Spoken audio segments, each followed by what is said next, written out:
बिल्कुल राजीव जी, यात्रा बहुत ऐतिहासिक है और 7 सितंबर से लेकर आज कन्याकुमारी से कश्मीर तक की जो यात्रा मुकम्मल हुई है, इसके बारे में तो बहुत लिखा बोला जा सकता है। लेकिन क्योंकि आपने सवाल किया है आज के भाषण पे, तो आज के भाषण की दो बहुत महत्वपूर्ण बातें हैं जो मुझे समझ में आई, क्योंकि वहाँ स्टेडियम में मैं मौजूद था भारी बर्फबारी के बीच।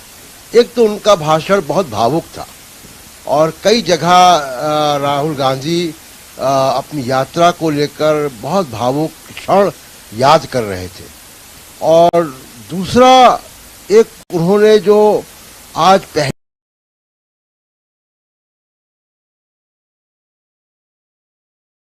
सुनाई है वो, लेकिन मैं उसको दोहराना चाह रहा हूं कि उन्होंने बहुत साफ तौर पे इशारा किया है कि हम लोगों का काम जो है, नेता ने अगर कुछ बोला है तो उसको एनालाइज करने का है।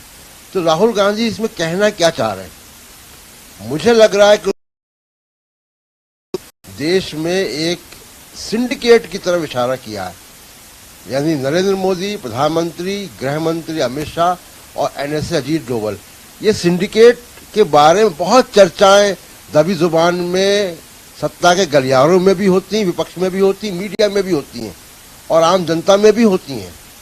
लेकिन आज राहुल गांधी ने इसको बहुत जग जाहिर कर दिया, साफ तौर पर कश्मीर पे बोलते हुए। दूसरी बात, उन्होंने सीधे तौर पे तो नहीं जोड़ा, लेकिन उसके इमीडिएट बाद के सेंटेंस में पुलवामा का रेफरेंस लाए वो जी। और ये बहुत इंपॉर्टेंट इशारा जिसको कहें कि दिया है उन्होंने देश को, कि जो बातें हो रही थी, जिन बातों को कोई किसी का अभी इसमें कोई पुख्ता सबूत किसी के पास नहीं है, लेकिन लोगों का शक है, लोगों के कॉन्स्पिरेसी थ्योरीज है, बात कर रहे हैं लोग, उसको आज राहुल गांधी ने साफ तौर पे कह दिया। और ये बहुत दूरगामी बात है इस पे, क्योंकि चर्चा, क्योंकि राहुल गांधी का आप रिकॉर्ड देख लीजिए कि राहुल गांधी कोई भी चीज अगर कह रहे होते हैं तो वो सोच समझ के कह रहे होते हैं।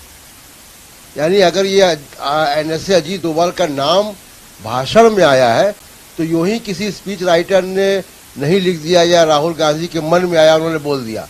इस पे बहुत गहन विमर्श हुआ होगा, बातचीत हुई होगी पार्टी के सीनियर लोगों के बीच में, कुछ इनपुट्स होंगे, कुछ आगे होने वाली घटनाओं की तरफ इशारा होगा। और क्योंकि राहुल गांधी कुछ कुछ बातें कहते रहे हैं, चाहे वो अडानी के बारे में हो, चाहे वो अर्थव्यवस्था के बारे में हो, चाहे वो कोरोना के बारे में हो, और वो बातें सही साबित होती गई। और आज उन्होंने अगर अजीत डोभाल का नाम लिया है पहली बार और किसी ब्यूरोक्रेट का नाम लिया है, राजनीतिज्ञों के बीच ये आरोप प्रत्यारोप चलते रहते हैं, लेकिन अगर बात एक कदम आगे बढ़ गई और ब्यूरोक्रेट का नाम आ गया तो ये बहुत गंभीर बात है राजीव जी। जी बिल्कुल। ये बड़ी बात तो ये है कि कांग्रेस एक ऐसा इम्पोर्टेंट पॉलिटिकल स्टेक होल्डर है इस देश में, जिसकी बुनियाद और जिसकी पृष्ठभूमि आज़ादी की लड़ाई से है और अधिकांश समय आज़ाद भारत में भी सत्ता में रहे वो।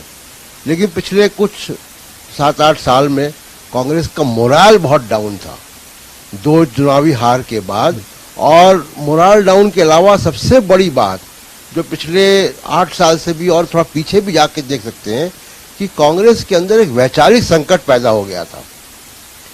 और अब आप याद कीजिए कि कन्याकुमारी से जब राहुल गांधी चलते हैं कश्मीर तक के लिए, उस रास्ते में क्या क्या होता जाता है।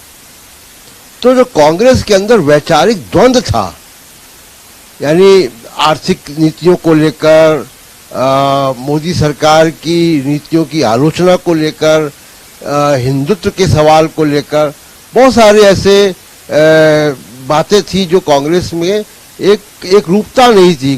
छोटे छोटे नेता अजीब अजीब बयान भी देते थे, वो सारी बातें खत्म हो गई। एक G23 नाम का प्रेशर ग्रुप हुआ करता था, वो न जाने कहाँ चला गया। इसी दौरान आप देखिए कि कांग्रेस के अंदर बड़ी तब्दीली आई पिछले 22 साल में, 23 साल में पहली बार कि कांग्रेस का एक पब्लिक फेस, जो बहुत इस्टेब्लिश पब्लिक फेस है अब, और एक कांग्रेस का अध्यक्ष जिसका कि अपना एक सेक्रेटरिएट है, दोनों अलग अलग है, समानांतर है, और एक दृष्टिकोण से काम कर रहे हैं। तो ये एक बड़ा परिवर्तन आया है जो मुझे लगता है कि आगे आने वाले चुनाव में या आगे आने वाली राजनीति में एक बड़ा इम्पैक्ट डालेगा। दूसरी एक बहुत महत्वपूर्ण बात राजीव जी ये हुई है कि पिछले कुछ दशकों में राजनेता जनता से दूर होते चले गए। जनता ने नेता को हेलीकॉप्टर से उतरते देखा है, बुलेट प्रूफ गाड़ियों में, सुरक्षा घेरों में, पहले भी मैं ये बातें कहता रहा हूं, लेकिन आज ये क्योंकि यात्रा मुकम्मल हुई है तो इसको रेखांकित करना जरूरी है कि नए तरीके की राजनीति की शुरुआत हुई है इस देश में। कैसे जनता के साथ संवाद किया जाए। आप कश्मीर को ही देखिए, कश्मीर के कश्मीरियों से संवाद नहीं होता था और अब कोई बहाना नहीं है, क्योंकि एक व्यक्ति पैदल चल के पहुंच सकता है कश्मीर तक, तो आपने उस सरकार का या एजेंसियों का या ये मीडिया का बहुत बड़ा जो नैरेटिव था कश्मीर के बारे में कि कश्मीरियों से तो बात ही नहीं हो सकती, वो नैरेटिव को भंग कर दिया, तार कर दिया राहुल गांधी ने आज इस बर्फबारी के बीच में कि वो पैदल चल के यहां तक आ सकते हैं। तो आप बात क्यों नहीं करो कश्मीरियों से। तो बहुत सारे नए रास्ते राजनीति के खुलेंगे और कांग्रेस के अंदर जो द्वंद्व है वो अगर खत्म हुआ है तो जाहिर सी बात है कांग्रेस की इतनी पुरानी परंपरा है, पुरानी जड़ें मजबूत है, लेकिन अगर उनका कॉन्फिडेंस वापिस आता है,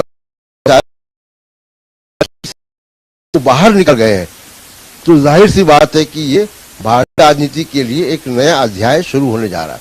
जी, भारतीय शुरू होने जा रहा है कह रहे हैं प्रशांत टंडन जी का मानना है।